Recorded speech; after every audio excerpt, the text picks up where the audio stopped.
अस्सलाम वालेकुम। तो कहाँ पहुँचे थे हम डियर स्टूडेंट्स। तो अब जो हमने सीखा पास्ट एक्यूमुलेटेड प्रॉफिट्स लॉसेस और रिजर्व्स, उनका हम अकाउंटिंग ट्रीटमेंट क्या करते हैं। अगर पास्ट एक्यूमुलेटेड प्रॉफिट्स और रिजर्व्स होंगी ठीक है ना, तो उनको एग्जिस्टिंग पार्टनर्स या ऑल पार्टनर्स के दरमियान ओल्ड रेशो में हम बांटते हैं। अब अगर पास्ट एक्यूमुलेटेड लॉसेस हैं तो उनको ऑल पार्टनर्स, सभी पार्टनर्स के दरमियान नए रेशियो में से सभी पार्टनर्स से हमें वो लॉसेस लेने पड़ते हैं, यानी सभी पार्टनर्स को वो लॉसेस कंपनसेट करने पड़ती है। अब अगर हम देखेंगे जो लास्ट जो हमें फॉर्मेलिटी होती है, ऑलमोस्ट जो लास्ट फॉर्मेलिटी होती है रिकंस्ट्रक्शन के वक्त, वो होती है revaluation, accounting treatment of revaluation of assets and reassessment of liabilities। ठीक है ना, accounting treatment of revaluation of assets and reassessment of liabilities। ठीक है ना। तो रिकंस्ट्रक्शन के वक्त क्या होता है, जो एसेट्स मैंने आपको पहले ही कहा, रिवैल्यूएशन के वक्त क्या, रिकंस्ट्रक्शन के वक्त क्या होता है, जो फर्म का जो फाइनेंशियल स्ट्रक्चर होता है, जो हम फर्म की फाइनेंशियल फिगर्स होती है, वो ऑलमोस्ट हम कंप्लीटली रिकंस्ट्रक्ट करते हैं। फाइनेंशियल स्ट्रक्चर कंप्लीटली हम ऑलमोस्ट रिकंस्टिट्यूट करते हैं, रिकंस्ट्रक्ट करते हैं ऑलमोस्ट। ठीक है ना, कंप्लीटली फाइनेंशियल फिगर्स फर्म की। तो अब अगर हम बैलेंस शीट में एसेट्स जो साइड है उसकी तरफ जाएंगे, एसेट्स साइड में जो एसेट्स हैं, ठीक है ना, fixed assets, current assets, land, building, plant, machinery, ठीक है ना, डेटर्स, बिल्स रिसीवेबल, ये सभी चीज़ें जो है ये एसेट्स जो है होते हैं फर्म के। और फर्म की जो लाइबिलिटीज होती है, ठीक है ना, जो फर्म की लाइबिलिटीज होती है, रिवैल्यूएशन के वक्त हम ये रिकंस्ट्रक्शन के वक्त हम इनको रिवैल्यू करें, एसेट्स को रिवैल्यू कर दें एसेट्स को रिवैल्यू कर दें।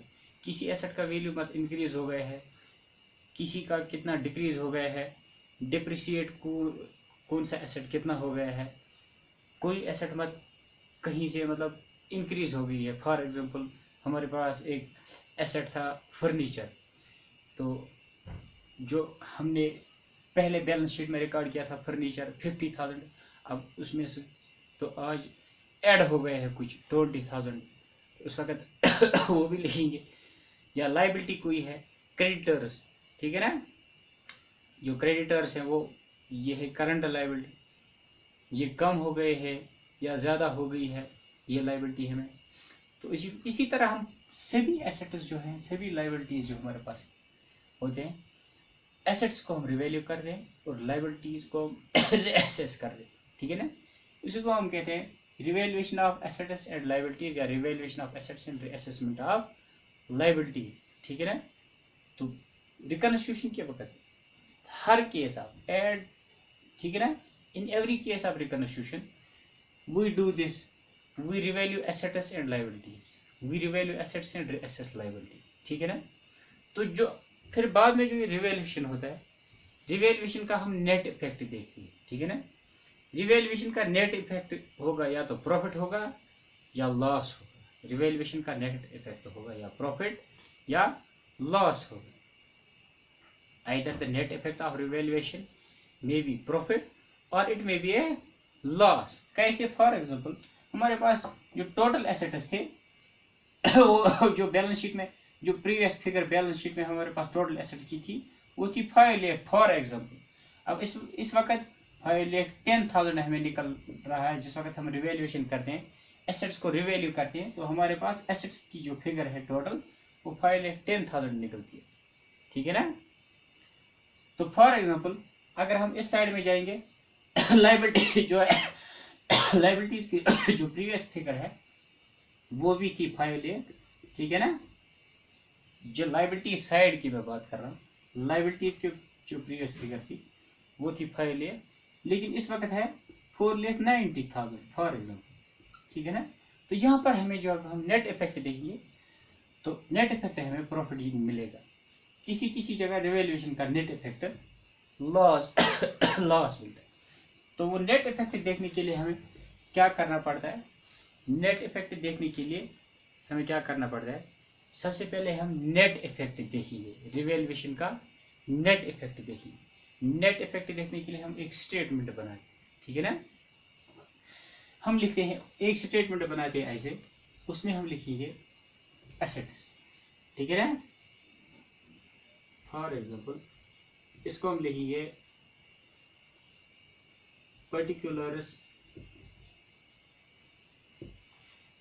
हम खुद भी स्टेटमेंट जैसा कुछ एक थोड़ा सा बना सकते हैं, खुद भी कंस्ट्रक्ट कर सकते हैं, जिसकी मदद से, जिसकी हेल्प से आप through which we will be able to know the net effect of revaluation, ठीक है ना। यहाँ पर लिखेंगे पर्टिकुलर्स, ठीक है ना,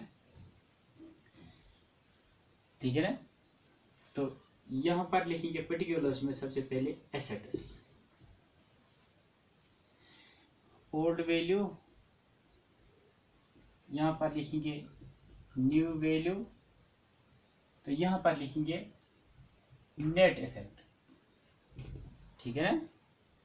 old value new value net effect, यहाँ पर लिखेंगे सबसे पहले हम देखेंगे एसेट्स का ओल्ड वैल्यू और न्यू वैल्यू कंपेयर करेंगे। फॉर एग्जांपल एक एसेट है हमारे पास बिल्डिंग, उसका ओल्ड वैल्यू था 9 लाख, न्यू वैल्यू है 10 लाख, नेट इफेक्ट हो गया 1 lakh, net effect is 1 lakh, but this 1 lakh is net effect है, this is increase in the value of an asset, ठीक है ना। जब एसेट के वैल्यू में इंक्रीज होगा तो वो हमारे पास एक इनकम है, एक फायदा है बिजनेस को, तो इसको इन जो ये है इसको हम प्लस लिखिए यहाँ, ठीक है ना। इसी तरह लैंड प्लांट मशीनरी, इसी तरह फिर देखेंगे लायबिलिटीज का, ठीक है ना, उनका देखेंगे, फिर देखेंगे उनका नेट इफेक्ट, ठीक है ना।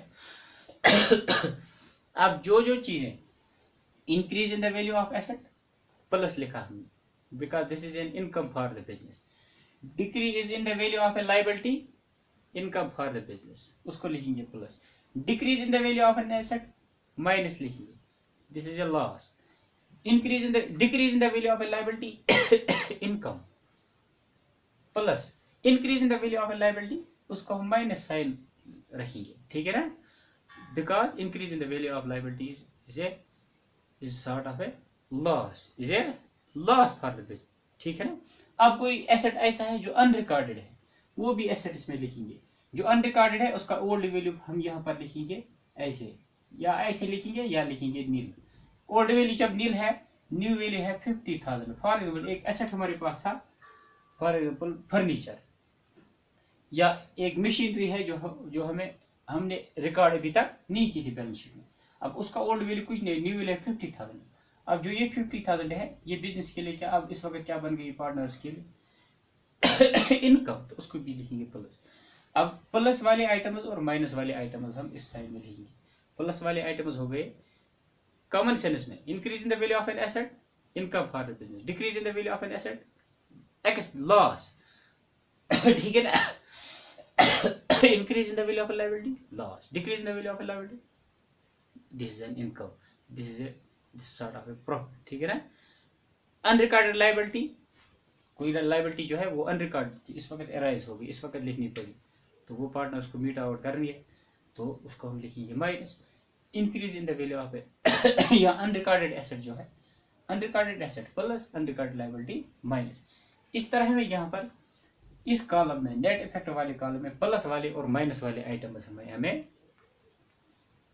हमारे पास होंगे, तो हमें ये फिगर जो है हमारे पास ये अवेलेबल होगी। प्लस वाले आइटम जिन्हें कौन कौन से इनकम फॉर द बिजनेस है, कौन कौन से एक्सपेंसेस फॉर द बिजनेस है। ये मैं कहता हूँ आपको रिवैल्यूएशन का नेट इफेक्ट, यानी रिवैल्यूएशन हम कैसे करते, ये हम सीखते हैं। ये रिवैल्यूएशन हम सबसे पहले कैसे करते, सबसे पहले अगर हम देखेंगे ये हम इसको लिख सकते हैं स्टेटमेंट ऑफ रिवैल्यूएशन या वर्किंग नोट भी लिख सकते हैं। या वर्किंग नोट लिख सकते हैं, या statement showing revaluation of assets and liability, ठीक है ना। तो उस स्टेटमेंट क्या करते हैं, particulars, old value, new value, assets के ओल्ड वैल्यूज और न्यू वैल्यूज को कंपेयर करते हैं, लायबिलिटीज के ओल्ड वैल्यूज और न्यू वैल्यूज को कंपेयर करते हैं, फिर कॉमन सेंस यूज करके, ठीक है ना। कंपेयर करने के वक्त कॉमन सेंस यूज करके, एसेट का वैल्यू इंक्रीज होगा तो इनकम है, एसेट का वैल्यू डिक्रीज होगा तो एक्सपेंस या लॉस है, लायबिलिटी का वैल्यू इंक्रीज होगा तो लॉस है, लायबिलिटी का वैल्यू डिक्रीज होगा तो इनकम है, अनरिकॉर्डेड एसेट इनकम है, अनरिकॉर्डेड लायबिलिटी एक्सपेंस लॉस है, ठीक है ना।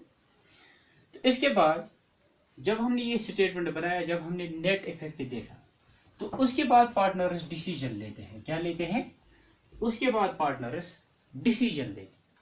ये स्टेटमेंट बनाने के बाद पार्टनर्स डिसीजन लेते हैं। पार्टनर्स को ये डिसीजन लेना है कि जो हम नया balance sheet of reconstituted firm बनाएंगे, पार्टनर्स को डिसीजन लेना है कि जो हम balance sheet of reconstituted firm बनाएंगे रिकंस्टिट्यूशन के बाद, उसमें हम जो एसेट्स और लायबिलिटीज थी, जो एसेट्स और लायबिलिटीज हैं, पार्टनर को डिसीजन लेना है एसेट्स और लायबिलिटीज को हम ओल्ड वैल्यूज में ही लिखेंगे, नए बैलेंस शीट में ओल्ड वैल्यू में ही लिखेंगे, या जो हमें न्यू वैल्यू है करंट वैल्यू है, जो हमारा न्यू वैल्यू है इस वक्त रिकंस्टिट्यूशन करने के बाद, उसके हिसाब से लिखेंगे। पार्टनर्स को डिसीजन लेना है। रिवैल्यूएशन का इफेक्ट देखने के बाद पार्टनर्स को डिसीजन लेना है कि हम जो एसेट्स एंड लायबिलिटीज हमारे पास है, उनका जो वैल्यू है वो हम नए बैलेंस शीट में उन एसेट्स और लायबिलिटीज को ओल्ड वैल्यू के, ओल्ड बुक वैल्यू के हिसाब से लिखेंगे या न्यू वैल्यू के हिसाब से लिखेंगे, ठीक है ना। वो डिसीजन पार्टनर्स को लेनी। लेकिन यूजुअली हम ये प्रोसीजर फॉलो करते आए हैं कि यूजुअली क्या होता है, रिवैल्यूएशन के बाद जिस वक्त हम balance sheet of reconstituted firm, जो हम आगे इंशाल्लाह देखेंगे, एक प्रॉब्लम में भी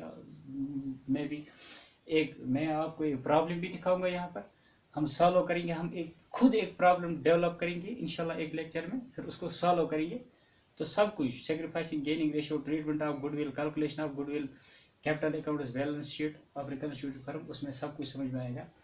तो नॉर्मली जो हम प्रोसीजर फॉलो करते हैं वो प्रोसीजर ये है कि जो balance sheet of reconstituted firm होता है, balance sheet of reconstituted firm में हम एसेट्स और लायबिलिटीज को न्यू वैल्यूज के हिसाब से, जो हमने रिकंस्टिट्यूशन के बाद जो न्यू वैल्यूज, उनके रिवाइज्ड वैल्यूज थे, रिवाइज्ड वैल्यूज, उन्हीं के हिसाब से हम नए बैलेंस शीट में उनको लेते हैं, ठीक है ना। तो जिस वक्त हम न्यू वैल्यूज के हिसाब से, रिवैल्यूएशन के बाद नए बैलेंस शीट में न्यू वैल्यूज के हिसाब से एसेट्स एंड लायबिलिटीज की फिगर्स को लेते हैं, तो उस वक्त इस फर्म को क्या करना पड़ता है, एक रिवैल्यूएशन अकाउंट जरूरी बनाना पड़ता है। क्या बनाना पड़ता है? एक revaluation account, simple revaluation account. Firm को एक रिवैल्यूएशन अकाउंट बनाना पड़ता है, ठीक है ना। जिस वक्त फर्म ये प्रोसीजर फॉलो करेगी, जिस वक्त पार्टनर्स ये डिसाइड करेंगे कि हम एसेट्स और लायबिलिटीज को रिवैल्यूएशन के बाद नए बैलेंस शीट में न्यू वैल्यूज के हिसाब से लिखेंगे, ठीक है ना। न्यू वैल्यूज के हिसाब से लिखने का यही फायदा है। न्यू वैल्यूज के हिसाब से नए बैलेंस शीट में, जो balance sheet of reconstituted firm हमारे पास न्यू बैलेंस शीट बनेगा, उसमें एसेट्स और लायबिलिटीज की रिवाइज्ड फिगर्स को लिखने का यह फायदा है कि उससे क्या पता चलेगा, उससे फर्म की जो true and fair position of the firm मालूम हो, true and fair view of affairs of the firm, true and fair position, true and fair financial position of the firm पता चलेगी। इसलिए कहते हैं इसलिए कहते हैं रिवैल्यूएशन करो। जो रिकंस्टिट्यूटेड फर्म है, उसका जो न्यू बैलेंस शीट बनेगा, उसमें एसेट्स और लायबिलिटीज की जो न्यू वैल्यूज हमारे सामने आते हैं रिवैल्यूएशन के बाद, उन्हीं को ले लो। तो उस वक्त क्या होता है, हमें एक रिवैल्यूएशन अकाउंट बनाना पड़ता है। एक मैंने आपको दिखाया रिवैल्यूएशन स्टेटमेंट, उसमें भी हमें नेट इफेक्ट पता चलता है।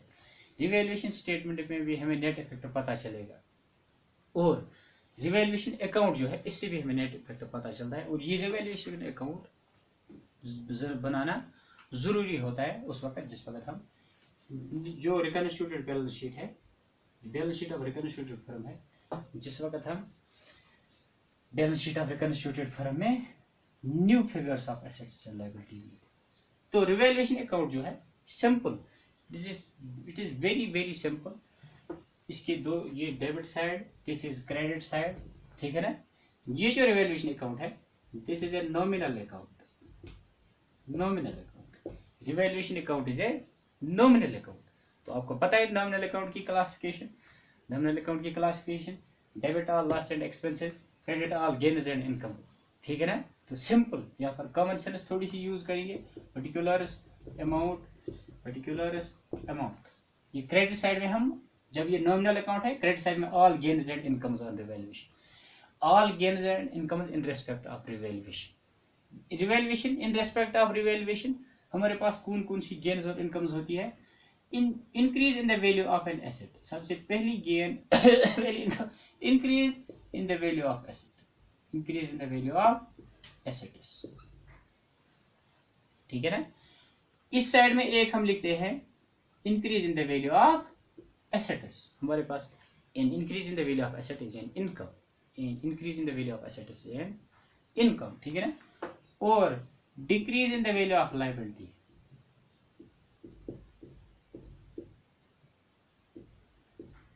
decrease in the value of liability, increase in the value of assets, decrease in the value of liabilities। जब लाइबिलिटी का वैल्यू डिक्रीज होगा तो पार्टनर्स के लिए वो इनकम है, this is an income for the partner. Credit all gains and incomes, debit all loss and expense. अब अगर कोई अनरिकॉर्डेड एसेट है, अनरिकॉर्डेड एसेट,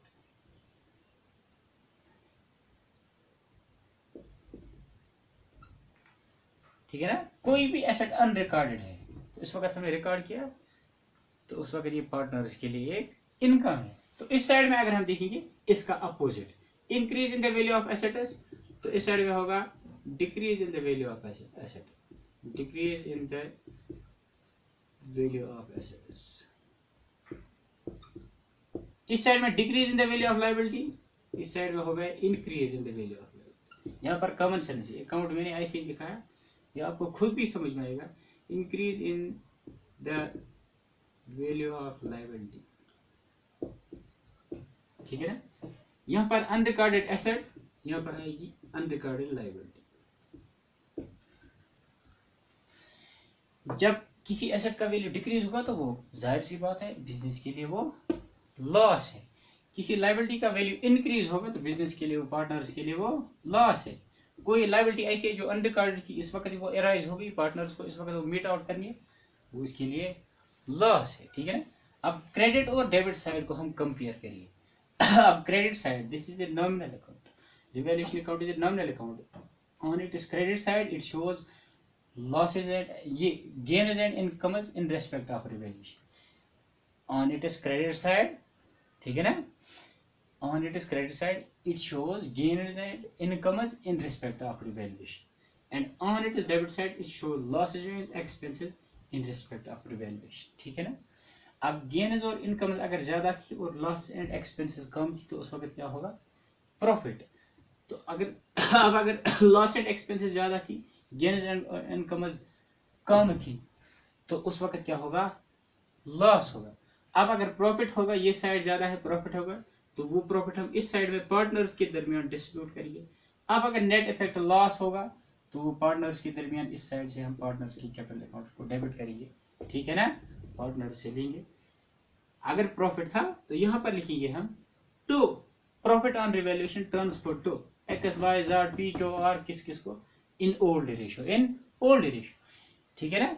रिवैल्यूएशन का जो प्रॉफिट होगा वो हम पार्टनर्स के दरमियान बांटते हैं इन ओल्ड रेशियो, और रिवैल्यूएशन का लॉस जो है वो हम पार्टनर से लेते हैं इन ओल्ड रेशियो। क्यों, बिकॉज दीज एसेट्स और लायबिलिटीज, ये पास्ट फाइनेंशियल फिगर्स हैं, ये प्रीवियस फाइनेंशियल फिगर्स हैं, ये फाइनेंशियल फिगर्स जो हैं ये पार्टनर्स ने इस्टेब्लिश की थी, ये बैलेंस शीट, ये अकाउंटिंग इक्वेशन पार्टनर्स ने इस्टेब्लिश किया था on the basis of previous relation, on the basis of previous profit relation. तो इस वक्त भी हमें उसी relation, old profit sharing ratio के हिसाब से अगर प्रॉफिट रिवैल्यूएशन पर निकला तो यहाँ पर हमें उनके दरमियान बांटना चाहिए, अगर लॉस मिला तो उनसे लेना चाहिए ओल्ड रेशियो के हिसाब से। तो यही था रिवैल्यूएशन। अब अगर पार्टनर्स डिसाइड करेंगे कि हम जो फर्म का रिकंस्टिट्यूटेड फर्म का बैलेंस शीट बनाएंगे उसमें एसेट्स और लाइबिलिटीज को ओरिजिनल वैल्यूज पर दिखाएंगे, जो रिवाइज्ड वैल्यूज हैं उन पर नहीं दिखाएंगे। तो उस वक्त हमें ये रिवैल्यूएशन अकाउंट बनाने की जरूरत, उस वक्त वही स्टेटमेंट आप बनाओ, स्टेटमेंट के हिसाब से नेट इफेक्ट लिखो, ठीक है ना। नेट इफेक्ट जब आपने देखा नेट इफेक्ट में अगर प्रॉफिट निकला तो आपको पता है तो उसके साथ क्या करना है, अगर लॉस निकला, ठीक है ना। तो इसी के साथ हमने आज जो रिकंस्टिट्यूशन है, reconstitution through change in profit sharing ratio जो है, इसी के साथ वो चैप्टर वो एंड होता है, फर्स्ट केस ऑफ रिकंस्टिट्यूशन। इंशाल्लाह जो नेक्स्ट लेक्चर होगा उसमें हम एक प्रॉब्लम खुद डेवलप करेंगे ऐसे, जिसमें हमने जो अभी तक केसेस पढ़े हैं, अकाउंटिंग ट्रीटमेंट्स पढ़े हैं, for example sacrificing and gaining ratio सबसे पहले पढ़ा, उसके बाद अकाउंटिंग ट्रीटमेंट ऑफ गुडविल पढ़ा, उसके बाद अकाउंटिंग ट्रीटमेंट्स पढ़े, आज 2 ट्रीटमेंट्स पढ़े। उसके बाद हम सीखेंगे जब ये सारे ट्रीटमेंट्स देते हैं, इन ये सारे ट्रीटमेंट्स देने के बाद हम रिकंस्टिट्यूटेड फर्म का बैलेंस शीट कैसे बनाते हैं और पार्टनर्स की कैपिटल अकाउंट्स का हम कैसे डेवलप करते हैं, ठीक है ना, स्टेट मेंटेन करते हैं। तो वो भी इंशाल्लाह नेक्स्ट एक प्रॉब्लम में सीखेंगे। तो अल्लाह हाफिज़, सी यू इंशाल्लाह सून।